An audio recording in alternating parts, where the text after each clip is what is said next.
그렇고 우리나라에서도 그렇고 그걸 따라하려고 하는 기업가들이 많은데 우리나라나 일본에서는 아직까지는 그게 제도적으로 일본은 가능할지 모르겠는데 우리나라에서는 불가능한 상황이죠. 하반기부터는 이제 우리나라도 법이 정비가 돼서 법인들도 비트코인을 구입할 수 있다고 하니까 기대를 좀 해보셔도 좋을 것 같아요. 예, 저자님이 생각하실 때는 국가와 기업이 비트코인을 경쟁적으로 사들이기 시작한다면 수량이 이제 제한되어 있다고 들었는데 그럴 경우에 포모가 발생하고 지금 가격으로는 살 수 없을 수도 있을 것 같은데 예상하시는 최고 가격과 포모가 좀 언제 좀 발생할지 그러면 일반인들이 관심을 가졌을 때 우리가 살 수 있는 기간이 어느 정도까지 남아있을지 말씀해 주셨으면 합니다. 그러니까 가격 예측이라는 거는 상당히 조심스럽고 사실 할 수도 없는 거니까. 그렇지만 이제 사실은 반대로 얘기했을 때 이제 이 지금 방송을 시청하시는 분들은 가장 궁금한 게 이제 그 점일 거예요. 그러니까 여기서 이제 딜레마가 생기는 건데 사실은 아무도 몰라요. 뭐 언제 가격이 얼마가 될지는. 근데 방향성은 예측해 볼 수 있을 것 같아요. 그러니까 그 투자를 하시는 분들이 공부를 하면 저도 마찬가지고 그 어느 정도를 내가 예측할 수 있다라는 어떤 기준선을 내가 바닷가에 사는 어부인데 정확하게 내일 파도가 몇 시에 어느 높이로 칠 건지를 예측한다라고 기대하는 거는 어불성설이에요. 모르죠. 그건 신도 몰라요. 그렇지만 파도가 칠지 안 칠지는 제비가 나는 높이나 기러기가 갈매기가 나는 높이 그리고 날씨 그리고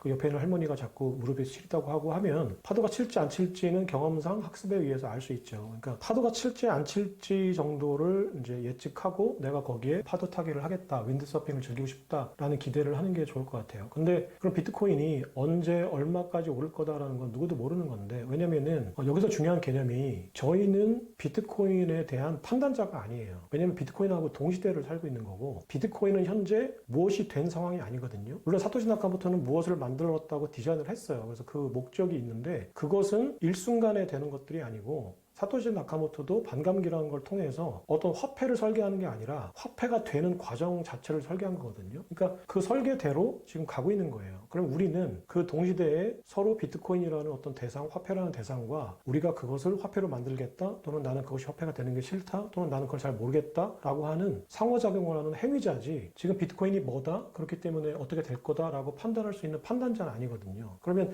저희가 그거를 행위하는 순간, 상호작용하는 순간에도 비트코인에 영향을 주고 비트코인에 대한 정의가 달라지는 거예요. 그러니까 우리의 판단이 이미 비트코인을 다르게 만들고 있는 거예요. 그러니까 지금 현 시점에서의 비트코인에 대한 판단은 불가능한 거죠. 논리적으로. 그렇다면은 하지만 비트코인은 설계된 거기 때문에 이 설계를 가만히 뜯어보면 이 설계가 가격 상승에 어떤 영향을 미칠지를 가늠해 볼 수 있는데 그게 가장 중요한 게 반감기예요. 비트코인은 전기라는 생산 단가가 들어가는 상품화폐거든요. 그리고 생산자 입장에서의 반감기의 의미는 생산 단가가 4년마다 2배가 된다는 거예요. 올해를 기준으로 하면 미국 전기료를 기준으로 비트코인 하나를 만들어내는데 전기료가 7천만 원이 들어가고 여기에 임대료, 채굴기, 인건비 등을 합하면 얼추 1억이라고 뭐 추산을 해볼 수 있어요. 그러면 이게 4년이 지나면 2억이 되고 8년이 지나면 4억이 되고 12년이 지나면 얼추 10억이 돼요. 그러면 이거에 플러스 일정 이윤이 붙은 거니까 지금 1억 대 시가를 보면 얼추 150, 원가의 150% 가격이 형성돼 있잖아요. 그러면 원가가 10억이었을 때 15억이 되고 이걸 또 증가율이 가팔라지는 로그함수로 보면 10억이 됐을 때는 15억이 되는 게 아니라 20억이 될 수도 있고 30억이 될 수도 있는 거죠.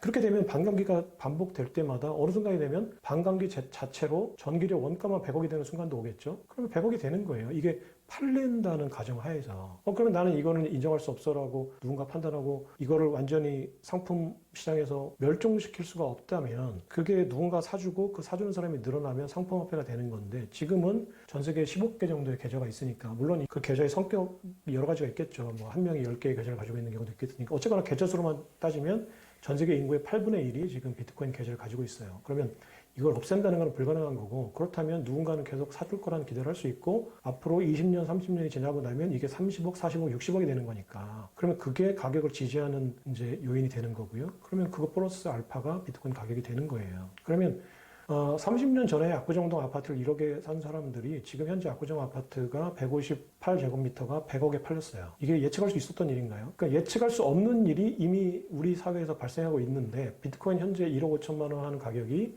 30년, 40년 뒤에 100억이 할 거라는 게 말이 안 된다는 얘기를 하는 거는 말이 안 되기를 바라는 거지 말이 안 된다고 판단하는 게 아니에요. 근데 그렇게 바라는 사람들은 왜 그렇게 바라고 있는지 그 말을 들은 사람들은 그 사람 말에 의도를 파악하셔야 돼요. 아까 얘기했듯이 우리는 비트코인에 대한 판단자가 아니라 행위자예요. 그럼 비트코인을 어떻게 하고 싶다라는 욕망이 있는 거지 비트코인을 어떻게 판단한다라는 분석이 있는 게 아니에요. 그러면 누군가가 비트코인 화폐가 아니라고 하는 얘기는 비트코인이 화폐가 되는 게 나는 싫다라는 의사표현이거든요. 그럼 그 사람이 왜 싫은지를 판단해 보셔야 돼요. 지금 대부분 나와서 비트코인이 화폐가 될 수 없다라고 판단하신 분들은 정부 사람들이에요. 당연히 그 사람들은 비트코인이 화폐가 되기 싫죠. 비트코인이 화폐가 될 거라고 얘기하는 것 자체가 어불성설이죠. 그렇지만 그 사람들이 얘기하는 게 진실일지는 한번 판단해 보셔야 되는 거죠. 우리들은 그렇게 생각합니다. 비트코인의 그 장점이라고 하면은 그 대표님 말씀하셨지만 비트코인을 일단 없애는 거는 현실적으로 전 세계 전기를 다 끄거나 컴퓨터를 다 재부팅하거나 이러지 않으면 어려운 거죠. 어렵죠. 그러니까 그 전기를 다 끄는 것도 어렵고 재부팅하는 것도 어렵고 지금 현재 비트코인의 그 행위자로서 작용하고 있는 전 세계 수억 명의 사람들의 욕망을 다 잠재우는 것도 어렵죠. 가장 어려운 거는 전기는 이번에 스페인 대정전을 보면 셧다운 시킬 수 있어요. 어떤 권력자나 아니면 자연이 신이 이 전기를 셧다운할 수 있어요. 그 자연재해나 어떤 의도에 의해서. 하지만 인간의 욕망을 누군가 죽일 수는 없죠. 그럼 없애는 건 이제 현재는 불가능하기 때문에 네. 생산 비용이 그 어쨌든 반감기 단위로 증가가 되니까 그 부분을 추정을 해서 우리가 조금 투자 판단에 좀 도움을 받을 수 있다는 말씀이시네요. 네. 지금 그 엔캐리가 요즘 뭐 화제가 되고 또 미국 달러와 기축통화 이렇게 각축이 심한데 엔캐리 요점 정리와 우리가 또 투자할 때 어떤 점을 좀 유의해야 될지 부탁드리겠습니다. 비트코인 가격이 떨어지고 이제 달러 가격이 이제 한때 좀 이렇게 휘청거렸던 그 상황을 이제 아마 말씀하시는 거라면 캐리 트레이드라는 거는 사실 금리 차를 통한 수익 창출 그 투자 기법이에요. 그러니까 어떤 나라의 금리가 그 브레튼 우드 체제가 끝나고 이제 닉슨 쇼크가 온 다음에 전 세계가 근본위기가 끝난 거에 의미는 뭐냐면 변동환율제예요. 그러니까 변동환율제의 가장 큰 의미는 결국 환율이라는 거는 금리거든요. 화폐의 가치는 금리예요. 그러니까 환율이 서로 달라지고 이게 자율 변동환율제가 됐다는 거는 모든 나라의 금리가 다 각기 다르다는 거예요. 그 전엔 다 똑같았어요. 1온스의 금이 35달러의 화폐, 달러에 연동돼 있고 나머지 화폐는 달러에 또 고정돼 있었으니까 금리 차이나 환율 변동이 없었죠. 근데 닉슨 쇼크가 의미하는 건 뭐냐면은 이 고리를 다 끊어버린 거예요. 그러면 1971년부터 금융시장에서 발생했던 가장 큰 요인이 뭐였냐면 이거는 모든 화폐가 제각각 가치가 매일 시시각각 변화한다는 거죠. 이 변동성과 그에 따른 공포, 불확실성이 사실은 투자의 기회였던 거예요. 금융 세력들한테는. 그걸 아는 사람들한테는. 그래서 사람들은 변동성이 싫고 공포가 싫기 때문에 이 공포를 해칭하는 방법으로 돈을 쓰는 거죠. 그래서 파생상품과 대출상품들이 나오고 금이라는 수익 모델이 없어진 월가의 금융 세력들이 파생상품과 그리고 레버리지 상품으로 그동안에 돈을 벌었던 거예요. 그러니까 이 파생상품과 레버리지 상품들이 많이 생겼다는 건 뭐냐면 자본이 시시각각 높은 금리를 따라서 이동한다는 거거든요. 그게 가장 컸던 게 그래도 변동환율제를 하더라도 사실은 모든 나라의 그 미국과 교역을 많이 하는 의존도가 높은 우리나라 같은 경우가 대표적이죠. 사실은 원화 표시 달러인 거예요. 그 나라의 화폐들은 사실은 이제 환전을 할 뿐이지 거의 달러의 가치와 연동되죠. 근데 일본은 정반대였어요. 왜냐하면 일본은 프라자 합의로 엔고라는 거, 엔저 상황에서 엔고 상황으로 전혀 글로벌 경제하고는 상관없이 인위적인 어떤 자국화폐 평가 절상을 한 다음에 경제가 완전히 망가졌죠. 그러니까 이 경제를 살리기 위해서 반작용이 필요했던 거예요. 그러니까 엔고라는 거는 일본의 금리가 미국보다 비쌌다는 얘기인데 반대로 그럼 30년이 지나고 나서 이제 일본 경제를 살려야 되니까 미국의 패권에 도전하는 어떤 그 기세는 꺾었지만 일본이라는 자본주의 어떤 시장을 미국도 놓칠 수는 없으니까 자, 패권의 기세는 꺾고 하지만 생존은 해야 돼요. 숨은 쉬어야 돼요. 그러니까 엔화 약세를 미국이 용인해 줬던 거예요. 그래서 그 30년이 지나고 나서 5년 전, 10년 전 요 무렵 때부터 엔저 상황, 이 경제를 미국이 용인해 주면서 일본은 금리가 거의 0%, 심지어 마이너스 금리까지 떨어졌죠. 그러면은 그 캐리 트레이드 거래를 하는 투자자들의 입장에서 보면 일본은 그냥 자금원이에요. 돈을 빌려 쓰는데 돈을 주니까 그러면 엔화를 빌려서 달러로 환전해서 달러 자산에 투자를 하는 거죠. 이런 상황에서 이제 일본이 그 엔화 가치를 지키기 위해서 엔화를 절상하니까 그럼 다시 이제 자금의 흐름이 미국은 달러 가치를 떨어뜨려야 되는 상황이고 N은 반대로 그 디커플링이 돼서 N은 자꾸 올라가려고 하니까 이 차익을 먹기 위한 막대한 자금이 이제 그 엔캐리 트레이드 청산으로 이제 일본 쪽으로 흘렀죠. 그러니까 미국에 있는 자산은 당시에는 물론 또 트럼프의 그 관세 전쟁 때문에 유럽으로도 막 빠지고 있는 상황이었는데 거기에 엔이라는 폭발적인 어떤 구멍이 생기니까 달러 자산이 많이 이제 엔화로 몰렸죠. 그러면은 아직까지는 암호화폐나 비트코인도 달러 표시 자산이에요. 투자 자산이죠. 그러니까 나스닥이 빠질 때 암호화폐도 시세가 좀 다운되는 이런 상황이 발생했던 거죠. 그러니까 이런 자금의 흐름, 결국은 유동성의 함수거든요. 그러니까 그 M2라고 해서 전 세계 글로벌 유동성, 특히 이제 달러 유동성이 그 암호화폐 시장에 막대한 영향을 미치는데 이 상관관계가 90%가 넘어요. 그러니까 같이 움직인다고 보시면 돼요. 그래서 그 달러 자산이 어떤 그 미국에서 빠져나와서 다른 나라로 간다. 어떤 캐리 트레이드의 어떤 이 글로벌 자금의 머니무브가 생겼다 그러면 일단은 미국 자산, 특히 암호화폐도 아직까지는 나스닥 자산과 동조하니까 조심하셔야 되는 거고 유심히 보셔야 되는 상황이고 엔캐리 트레이드 청사는 엔고가 추세화되고 달러 약세가 추세화되는 상황에서는 계속 지켜봐야 될 변수라고 생각해요. 네. 그 경제 독립을 위한 그 한국분들 서학개미라 그래서 일종의 뭐 테슬라나 비트코인, 팔란티어 이쪽으로 많이 투자한다고 하는데 현재 그런 상황에서 미국 그 M7 투자 전략은 유의할지 말씀 부탁드리겠습니다. 그러니까 그 제가 투자를 할 때 저는 이제 어떤 투자를 할까를 이제 저도 지난 경제생 활동을 하면서 한 30년간 많은 고민을 했었어요. 근데 어떤 종목에 대한 투자, 그러니까 지금 테슬라라든지 뭐 팔란티어는 이를테면 그 미국 자산 어떤 한 종목이잖아요.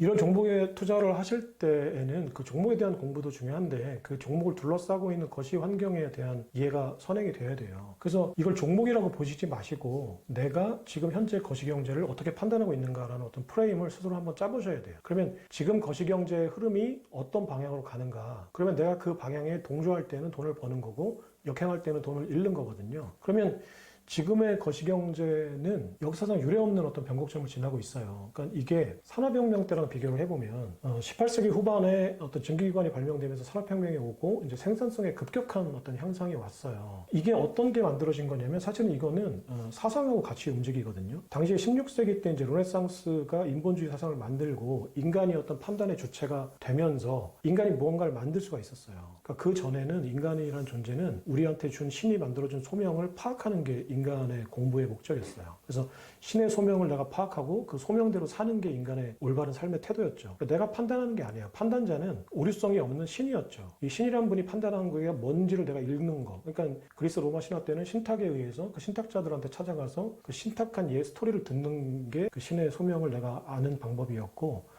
이게 이제 계속 중세까지 오다가 인본주의 사상이 이제 휩쓸면서 판단의 주체가 신이 아니라 인간이구나 라는 생각을 한 거예요. 그때부터 이제 인간이 급속히 발전했던 거예요. 그러니까 어떤 물질이 어떤 경제가 발전하려면 일단 그걸 둘러싼 인간의 의식이 먼저 바뀌어야 되거든요. 사상이. 근데 예전에는 그 데이터가 유통속도가 느렸기 때문에 그 르네상스 때부터 산업혁명까지 200년, 300년이 걸렸어요. 그리고 산업혁명이 오고 200년 만에 자본주의가 경제 시스템이 완성이 된 거거든요. 그러니까 인본주의부터 자본주의 완성까지 500년이 걸렸어요. 근데 지금 이제 우리가 그 산업혁명하고는 비교도 할 수 없는 AI 혁명이라는 어떤 혁명의 단계를 저희가 지나고 있어요. 그렇다면 지금은 반대로 예전에 인본주의라는 사상이 산업혁명을 만들었는데 지금은 인간의 기술이 급속도로 발전하면서 AI 혁명이 먼저 오고 여기에 걸맞는 사상혁명이 지금 후행하고 있어요. 그러니까 인본주의가 AI를 만들었는데 그럼 AI 시대 때는 우리가 인간보다 훨씬 뛰어난 지능이라는 대상과 공존할 수 있는 사상체계가 뭐냐. 그래서 이제 포스트 휴머니즘이라는 사상체계가 계속 발전하고 있어요. 근데 이게 두 개가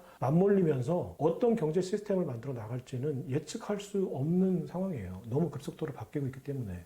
500년간 이루어졌던 그 변화가 불과 지금 수십 년 만에 또는 뭐 몇 년 만에 앞으로 진행이 되거든요. 그러면 이 급격한 변화라는 거는 변동성이에요. 아까도 얘기했지만 변동성은 공포고 불확실성이기 때문에 그 변동성이라는 공포, 불확실성이라는 공포를 해칭해주는 상품으로 누군가는 돈을 벌 거예요. 여기에 투자하는 거거든요. 그리고 이 변동성에서 이제 순행할 수 있는 종목들을 찾아서 투자하는 거죠. 그러면 이런 급격한 변화, AI라는 산업혁명, 그리고 그거에 맞는 포스트 휴머니즘이라는 사상혁명, 그리고 그거에 맞는 경제 시스템이 구축돼가는 과정, 여기에는 가장 중요한 게 전기라는 원자재, 그리고 그 전기라는 어떤 그 밸류체인을 독점하려고 하는 어떤 존재들, 그리고 그 존재와 전기라는 대상이 만들어가는 경제 시스템, AI, 휴머노이드, 전력 공급망, 그리고 거기에 맞는 전기의 달러라는 화폐, 그리고 이것들이 합쳐지면서 만들어가는 어떤 경제 시스템을 예측해 보면 거기에 순응하고 있는 먼저 시대를 읽고 달려가고 있는 업체들이 보이죠. 그러니까 전력 공급망을 독점하려고 하는 테슬라, 그리고 AI라는 것이 단순히 산업이 아니라 국가 안보라고 읽었던, 이게 패권이라고 읽은 팔란티어, 그리고 전기 공급망이 끌어당기는 달러의 화폐는 암호화폐 크립토가 될 것이라고 예측했던 팔란티어의 피터 틸 회장과 일론 머스크. 이 사람들은 사실은 미래를 읽고 있는 미래학자들이에요. 철학자들이고. 이 사람들은 미래를 읽고 먼저 그곳에 가 있는 거예요. 그러니까 지금 현재 우리가 TV에서 보고 있는 일론 머스크와 피터 틸은 미래에서 온 터미네이터? 미래에서 타임머신을 타고 온 존재들이라고 할 수 있어요. 그 사람들은 이미 의식은 미래로 가 있죠. 그러면 우리는 그렇게 할 수 없다면 그 사람들의 어깨에 올라타는 거죠. 그래서 테슬라, 팔란티어, 그리고 그 사람들이 땡겨 오려고 하는 어떤 화폐 시스템, 비트코인, 암호화폐, 크립토, 여기에 투자하는 거는 사실은 종목 투자가 아니라 거시경제의 흐름에 내 돈을 태우는 거라고 생각합니다.